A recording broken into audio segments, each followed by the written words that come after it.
Donc voilà, bienvenue à Ouais, tout le monde. Donc l'idée de ce séminaire, c'est vraiment de se forger une culture commune sur l'histoire des écoles de commerce en France, enfin en France en particulier, puis la prochaine fois on parlera un peu de l'international. Donc on avait les deux dernières séances brossé le paysage un peu pour aller de l'émergence au 19e siècle des écoles de commerce, donc dépendant des chambres de commerce et d'industrie, donc consulaires, et ça permettait d'expliquer un peu la spécificité du système français, puisqu'on est le seul pays au monde quasiment où les écoles de commerce ne font pas partie des universités.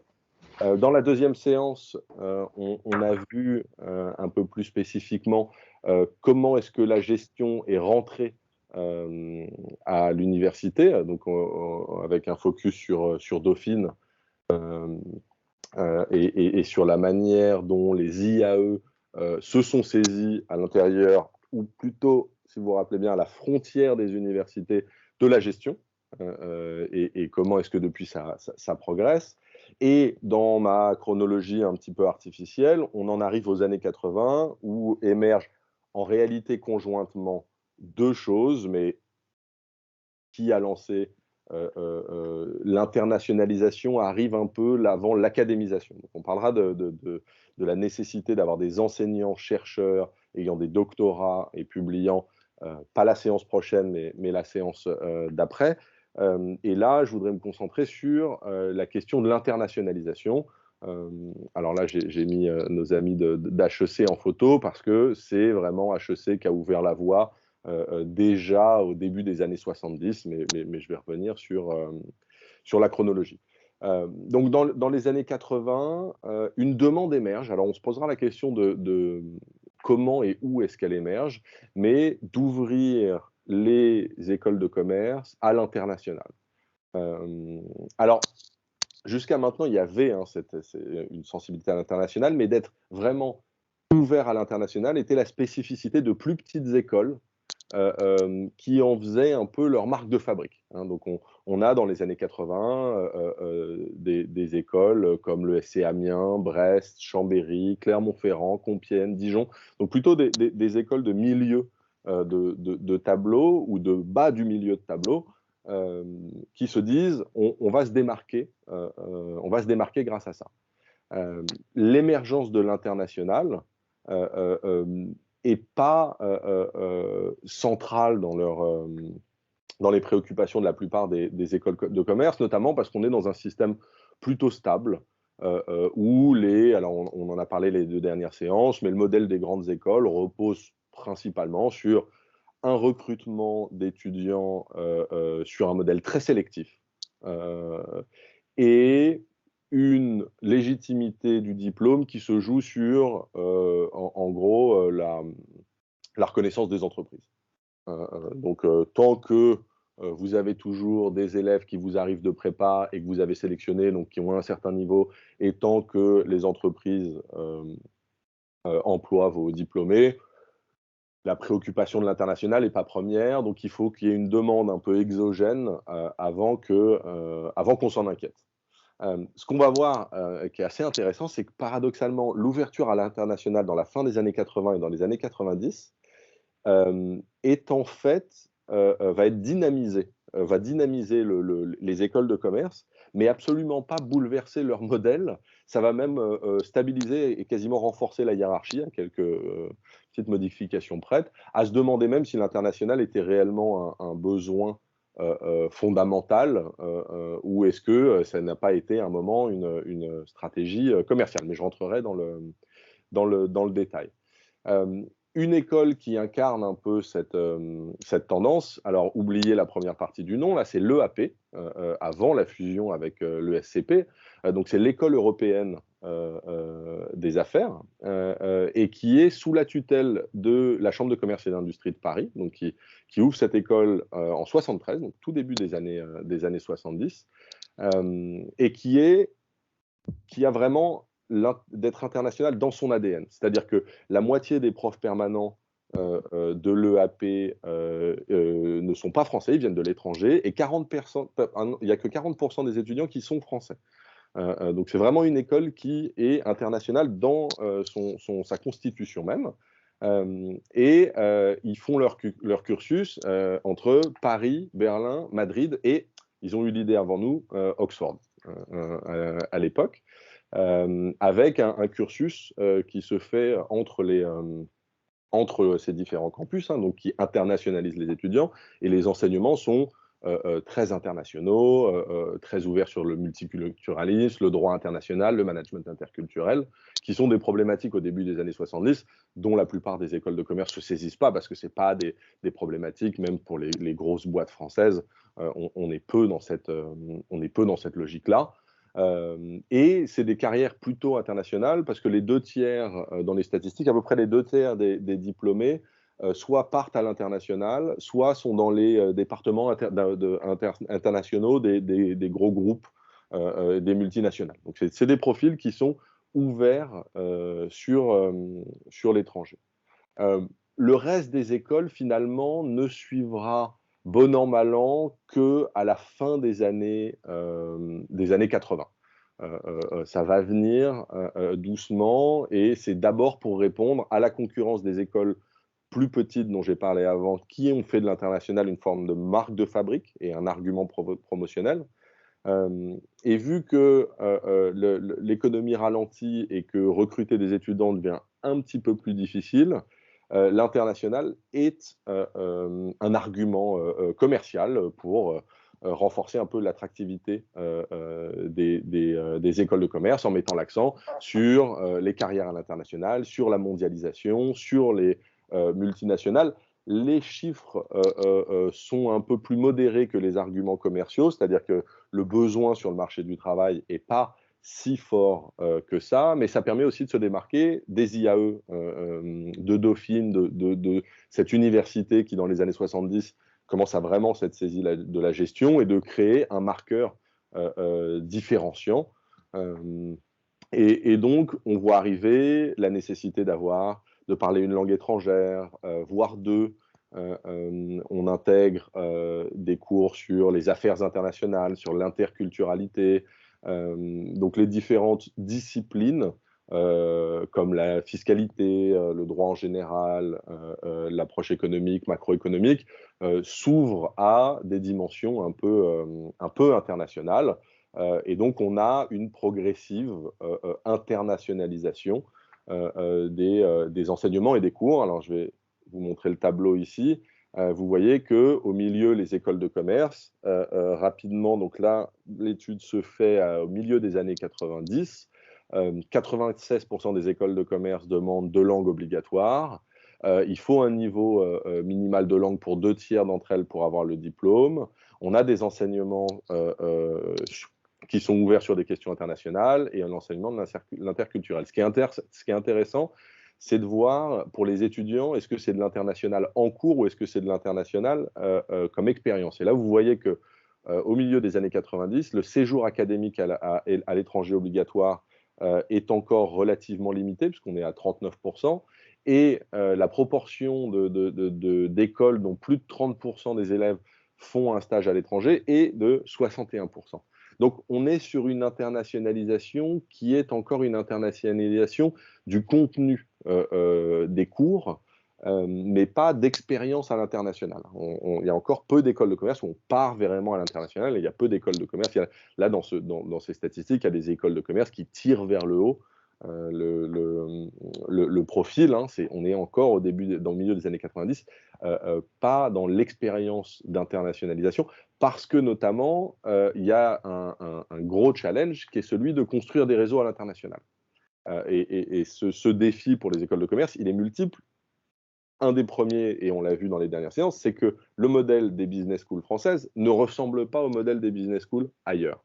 On n'a pas les mêmes diplômes, on n'a pas la même structure, et c'est difficile à expliquer. Et pour ceux d'entre vous qui ont déjà vu un dossier de candidature à ACSB, il faut commencer par écrire une bonne partie pour leur expliquer ce que c'est que le système supérieur français, pour leur expliquer pourquoi il y a des business schools qui ne sont pas dans les universités. On n'est pas dans un modèle classique. Mais ça va arriver, et ça va arriver pour le coup par le haut.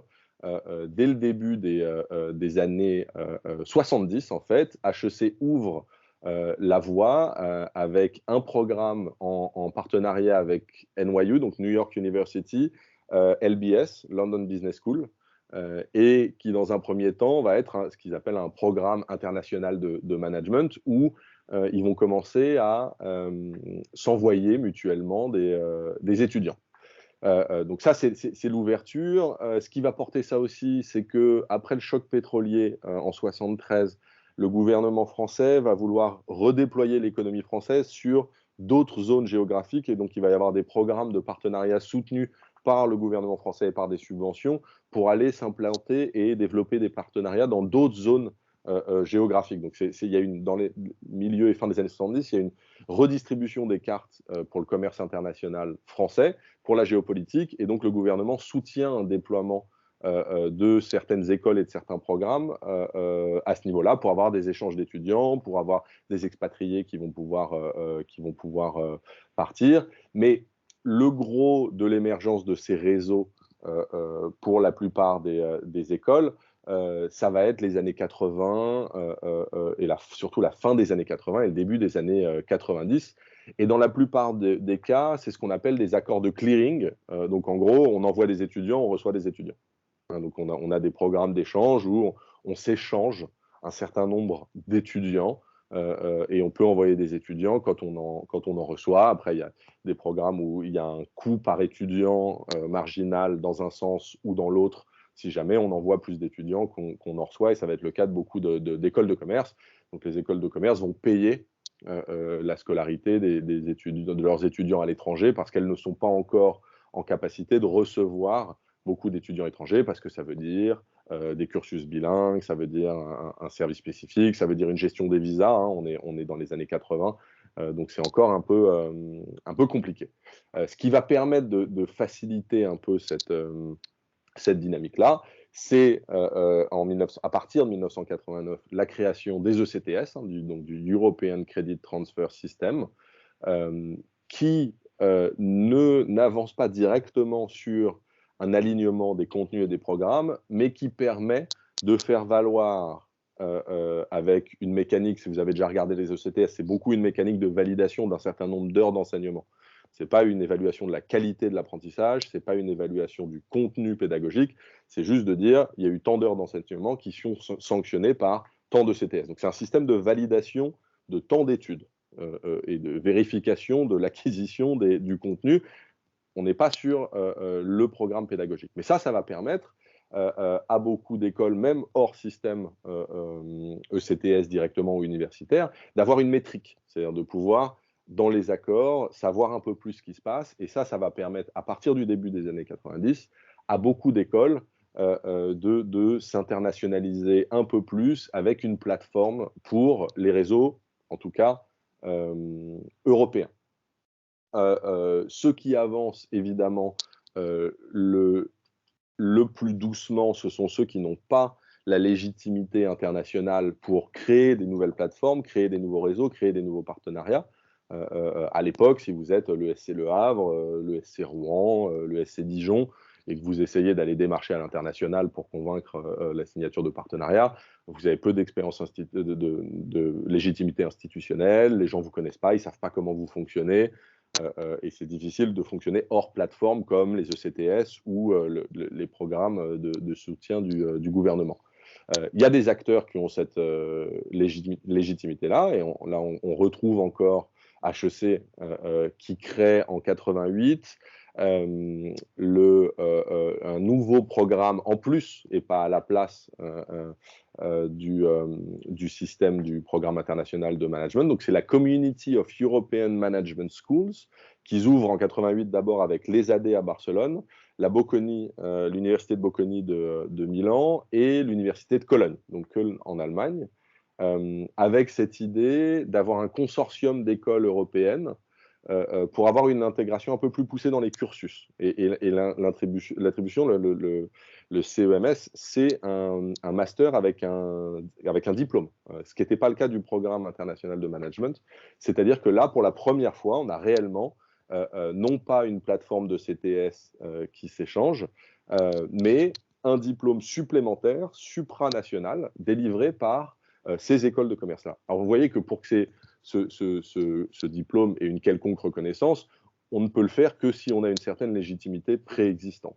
C'est-à-dire qu'il faut être HEC, il faut être la Bocconi, il faut être les AD, il faut être Köln pour pouvoir dire, en plus de notre diplôme qui est validé à un niveau national, on crée un diplôme supplémentaire qui n'est validé par personne, par définition, parce qu'il n'y a pas d'instance au niveau européen ou international pour accréditer, valider ce diplôme-là. Donc, ce diplôme ne se nourrit que de la légitimité et du crédit des organisations qui l'ont fondé. Donc, ce n'est pas du tout la norme et la plupart des écoles de commerce françaises fonctionnent sur, et c'est encore beaucoup le cas, des accords de clearing et de validation de crédit. Des fois, un double diplôme, mais à la fin des années 90, le système actuel est à peu près stabilisé. On a des programmes d'échange d'étudiants à étudiants avec un coût supplémentaire selon les nombres. On a des partenariats de double diplôme, mais qui sont basés sur les diplômes communs, c'est-à-dire on attribue notre diplôme à un étudiant d'une autre institution ou inversement, mais on n'a pas de diplôme supranational. Donc, à partir de 98-99, la structure actuelle de l'internationalisation des écoles de commerce est relativement stabilisée.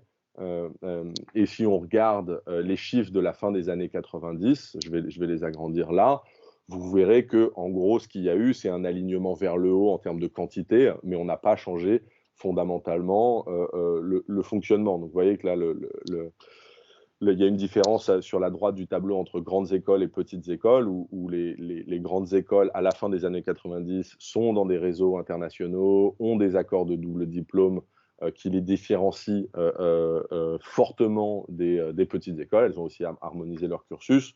Mais ce qui va se passer pendant les 15 années suivantes, jusqu'à il n'y a pas si longtemps, c'est un alignement des petites écoles sur les grandes écoles. Fondamentalement, maintenant, la plupart des écoles de commerce sont dans la troisième colonne, c'est-à-dire que ce n'est plus l'apanage des grandes écoles que d'être dans des réseaux, internationaux.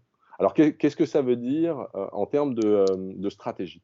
En gros, ce que je vous ai dit dans l'introduction, c'est que ça ne va pas changer grand-chose, ça va être une perturbation en interne, mais qui va finir par se stabiliser autour de la structure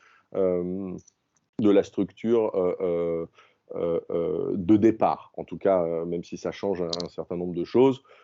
En gros, les petites écoles qui ont peu de légitimité et de capital symbolique à échanger suivent les programmes collectifs ou font des partenariats avec des petites écoles d'autres pays. Les grandes écoles font des accords avec des grandes écoles. Il y a peu d'accords qui vont au-delà de ces ces échanges-là. Donc c'est beaucoup un programme d'échange mutuel, un peu sur un motif Erasmus, grosso modo. Alors pourquoi est-ce qu'on se lance? Bon, je vous ai parlé rapidement de cette difficulté à recruter dans les années 80 et qui se confirme dans les années 90. Les écoles de commerce peinent un peu à recruter. Elles sont en course de légitimité. Elles essayent de faire valoir leur légitimité. Et certaines voient dans l'internationalisation une manière de pouvoir perturber un champ qui est extrêmement stable, qui repose sur des effets de réputation qui font que tout le monde doute qu'un jour on puisse changer réellement la structure. Et donc il y a des écoles qui s'en saisissent. Alors ça va être marginal, mais il y a des choses intéressantes qui se passent. Par exemple, Polytechnique repose, fier de son siècle et demi de validation, pensait que la concurrence ne pourrait venir que de l'étranger, mais que de la protection dont elle bénéficie dans la sphère française en termes de légitimité et aussi de barrières à l'entrée est telle qu'en fait l'international ne les concernerait pas. Et en fait, ils se retrouvent concurrencés par qui? L'École centrale de Paris, qui s'internationalise beaucoup plus vite et qui après utilise cet argument pour dire oui, d'accord, Polytechnique est peut-être mieux, mais avec Centrale, vous avez en plus une dimension internationale. Donc en fait, Polytechnique va s'internationaliser un peu tard sous l'effet de la concurrence de Centrale Paris. Donc ça va être une dynamisation en interne. Dans les écoles de commerce, il y a une stratégie qui a été extrêmement payante sur le long terme de l'École supérieure de commerce de Nantes, donc c'est encore l'ESC Nantes, qui dès le début des années 90 va jouer sur l'international en se disant nous allons devenir la meilleure des postes parisiennes. C'est-à-dire en gros HEC, ESCP, ESSEC, indéboulonnable. Par contre, en dessous, le jeu est ouvert et l'international va être une manière de monter. Et donc, ils vont instaurer des choses assez ambitieuses. Hein. Un séjour de 3 mois pour tous les élèves dans une université nord-américaine. Donc, faut les envoyer, hein, tous ces étudiants entre le Canada et les États-Unis. Création d'un MBA international qui se fait entre l'Espagne, la France et la Grande-Bretagne, donc en partenariat avec des institutions européennes, ce qui pour une école de milieu de tableau française n'était pas évident à mettre en place. Et ils mettent en place un réseau d'échanges dans une 50aine d'établissements et qui sont sur une 40aine. Donc, avant même le CTS, ils mettent en place un échange, un système de transfert de crédit avec une 50aine d'institutions sur quasiment tous les continents. Donc, c'est une vraie internationalisation forte et ça va leur permettre de monter en légitimité. Et effectivement, si on regarde encore aujourd'hui, et on est 35 ans plus tard, en gros, hein, par rapport au début de cette stratégie, Audencia se retrouve quand même en position plus que décente dans ce cluster post-parisienne dans lequel ils ont réussi à monter. Alors, il s'est passé d'autres choses depuis, donc ça ne les conforte pas, mais ça a vraiment très bien marché dans ce schéma-là. Alors après, vous avez la stratégie maligne, hein, vous êtes le SCP, dans la CCI. HEC s'est déjà internationalisé très tôt avec sa légitimité internationale des années 70-80. Bon, bah, vous fusionnez ESCP et EAP. Vous prenez une école dont l'ADN, c'est l'international, vous l'intégrez, et donc au passage, vous prenez toute sa plateforme d'internationalisation et vous devenez une école européenne. Alors, je caricature évidemment le travail qui a été fait. C'était plus compliqué que ça et plus malin et stratégique que ça. Mais vous voyez l'idée de passer de SCP et d'intégrer ESCP, EAP, c'est un bon moyen de faire du développement externe, hein, pour le dire un peu trivialement.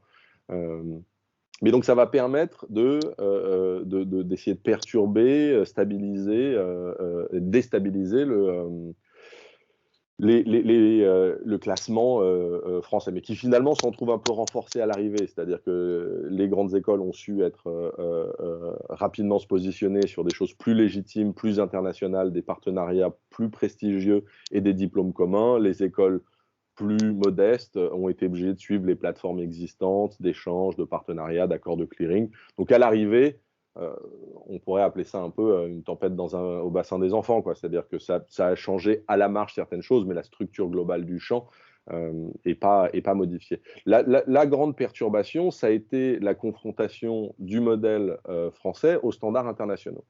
Pour le faire un peu vite, et je vous recommanderai la lecture de l'article d'Abdemessene après, mais nous, donc je vous ai dit, on a cette légitimité sur le fait qu'on recrute des étudiants au travers d'un processus très sélectif à l'époque, qu'est la prépa. On fait un concours. À peu près tous les étudiants qui ont été sélectionnés sortent avec le diplôme. Il y a très peu de déperdition entre les deux. Et donc, on prend des jeunes adultes et on les éduque. Le modèle international est beaucoup plus structuré autour du MBA, qui est de prendre des gens expérimentés et de les former. Donc, ça donne cette opposition qu'Abdemessene propose comme ça, c'est-à-dire qu'on a des jeunes sans expérience qu'on éduque pour les grandes écoles françaises et on a des adultes expérimentés qu'on qualifie pour le MBA. Donc c'est une manière de représenter à quel point on est sur l'autre dimension. Et donc le mouvement qui va se faire et qu'on appelle isomorphe, c'est-à-dire on va prendre la même forme plutôt que de changer le processus de recrutement, ce qui demande une modification profonde du modèle pédagogique et de la structure du modèle français, on va plutôt aller d'une logique d'éducation à une logique de qualification. Donc on va prendre le même public, mais au lieu de l'éduquer, qui est le modèle prépa, puis école de commerce, on va chercher à le qualifier, c'est-à-dire on va lui donner un diplôme qui va être reconnu, et donc ça va être le début, mais j'en parlerai un peu plus tard, de la course aux accréditations, c'est-à-dire à la reconnaissance d'un diplôme de formation en management qui va se développer à ce moment-là. Donc le modèle post-prépa, même s'il est encore en place, va être moins centrale dans la préoccupation, puisqu'on va se retrouver face à un modèle européen qui est plutôt centré sur les connaissances scientifiques et la formation par la recherche, ce qu'on appelle aussi la formation par les contenus. Les étudiants vont être beaucoup plus au contact de la recherche, des chercheurs, de la recherche académique, et ils vont même être amenés à faire de la recherche eux-mêmes pour valider leur diplôme. Et puis, on a un modèle anglo-saxon qui prend plutôt des gens expérimentés et qui leur donne des outils supplémentaires, donc plutôt des techniques de management et l'idée de la pratique de comportement professionnel, donc cette idée de la méthode des cas à la Harvard, hein, c'est beaucoup cette idée de pratique. Donc on voit émerger une torsion progressive du modèle français, parce qu'en s'internationalisant, il faut, même si on s'internationalisait pour des raisons concurrentielles nationales, on se retrouve sur un autre champ qui a d'autres référentiels, et c'est là qu'on voit émerger l'importance des accréditations, parce que qu'est-ce qui fait votre légitimité quand vous êtes une école de commerce française qui a un modèle qui ne ressemble pas à celui des universités internationales, et que vous avez un diplôme qui est reconnu uniquement par le gouvernement français, et ben où est-ce que vous allez chercher votre légitimité? C'est AACSB, EQUIS, AMBA pour ce qu'on appelle la triple couronne, le triple crown, après laquelle tout le monde court. On parlera des accréditations à un autre moment du séminaire, parce que la CSB, originellement, c'est extrêmement américain, états-unien. Ça s'est internationalisé depuis. L'EQUIS, ça a une logique européenne. Et l'AMBA est sur une logique de MBA. Donc, c'est trois modèles qui n'ont pas de raison de faire sens pour les écoles de commerce françaises. Mais si vous allez sur le site, par exemple, de la CSB, vous allez voir une surreprésentation des institutions françaises. Hein. La CSB liste sur son site toutes les institutions accréditées. Vous allez voir une liste pléthorique pour la France, bien plus longue que dans n'importe quel autre pays. Et si vous rapportez ça à la population et à la population étudiante, on est en quête de légitimité internationale au travers de ces standards-là, en partie parce que notre structure même et notre histoire font qu'on a un modèle qui ne ressemble pas aux autres. Donc, très difficile de pouvoir se confronter à ça. Et pour le dire très rapidement, ce que dit Abdemessene, c'est en gros, les accréditations vont arriver. L'accréditation AACSB est une logique de professionnalisation de la gestion de la business school. C'est-à-dire, c'est pas forcément sur les contenus, c'est sur le fait que la business school soit bien gérée. Alors, on fera une séance sur les accréditations et on parlera du très beau bouquin sur l'histoire de la AACSB de Rakesh Khurana, d'Harvard, mais c'est vraiment une logique de professionnalisation du management de la faculté et du management de l'école, pour le dire un peu rapidement. Donc ça va tomber sur les Français avec une idée que là où les Français étaient plutôt sur il faut qu'on s'aligne sur la maîtrise des formations scientifiques et l'exigence de ressources, la ACSB va nous faire déplacer vers un jeu de pilotage et management qui doit être plus professionnel d'un côté et nous donner de la légitimité à l'international. Donc ça va déplacer les préoccupations, ce qui était déjà le cas aux États-Unis à l'époque, mais ça je reviendrai dessus plus tard. Donc l'internationalisation a été motivée par des enjeux très nationaux de concurrence entre des écoles qui cherchent à se démarquer les unes des autres, l'émergence de la mondialisation a pas vraiment tiré ça, parce que le besoin en marché du travail au niveau de la France et des écoles qui n'étaient pas les parisiennes était quasiment nul. Il y avait peu de gens de l'ESC Le Havre qui avaient vraiment besoin d'aller faire une carrière à l'international avec des boîtes régionales, et c'est pareil pour l'Auvergne, et c'est pareil pour l'Alsace. L'Alsace, c'est un peu différent structurellement, mais c'est pareil pour la région PACA. C'était pas un vrai besoin de marché du travail qui aspirait. C'était vraiment de la concurrence, mais ça a obligé les écoles françaises à se retrouver face à des modèles qui n'étaient pas les leurs, et qui les oblige à rentrer dans une académisation du corps professoral. Donc ça, j'en parlerai dans 2 séances, c'est-à-dire le modèle par la recherche, dont on sait, à mon avis, toujours pas très bien quoi faire en France. On a toujours un peu de mal à articuler ça, mais y compris les chercheurs, on ne sait pas bien quelle est la nécessité fondamentale de ça. On l'a fait par isomorphisme, c'est-à-dire on a adopté la même forme. Et la difficulté de la taille critique et des ressources. Parce qu'on s'est rendu compte que quand on faisait des promotions à 250 étudiants et qu'on allait voir les universités internationales pour faire un accord de clearing et d'échange, on est des nains par rapport aux autres universités qui, par définition, ont des tailles critiques. Donc, en plus, ça a mis le modèle français face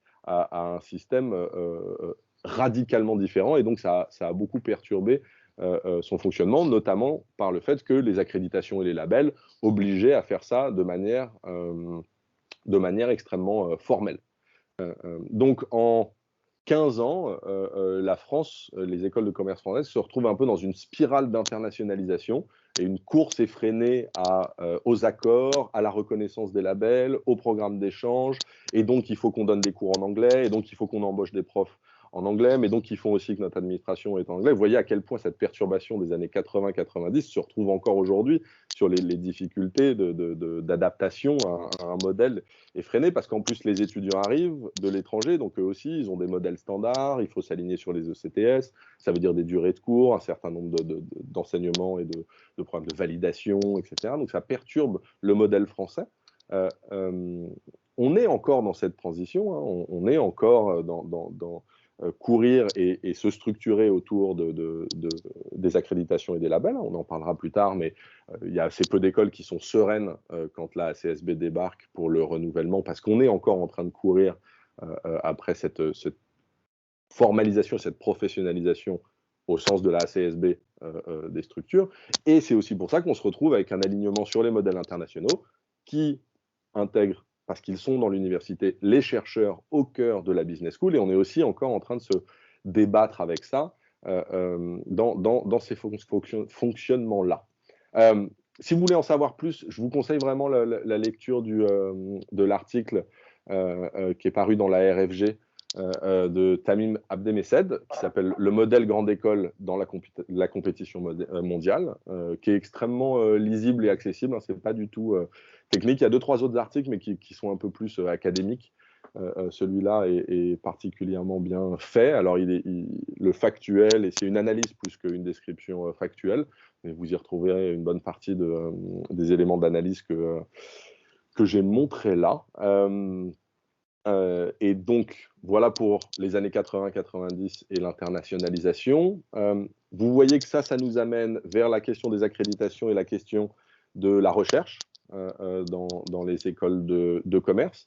La prochaine fois, le 11 janvier, on parlera, je ferai un retour en arrière avant de passer au pourquoi de la recherche académique, par Harvard et Oxford, pour voir comment se sont créées les business schools de ce côté-là. Alors à Harvard, il faudra qu'on remonte, hein, parce que c'est le début du XXe siècle. Et finalement, Oxford, on verra qu'ils ont traîné la patte, parce que c'est le début du XXIe siècle, la création de la business school. Donc, mais les logiques sont un peu parallèles. Et donc, c'est 2 exemples qui sont intéressants à voir. Et on parlera de pourquoi la recherche dans les écoles de commerce le 8 février. Je vous ai mis une belle photo dans laquelle on voit mon voisin de bureau, Nebo, quand ils ont eu le prix de l'excellence académique. Mais donc, on se posera la question de pourquoi est-ce que on a ces académiques, ces chercheurs à l'intérieur des écoles de commerce.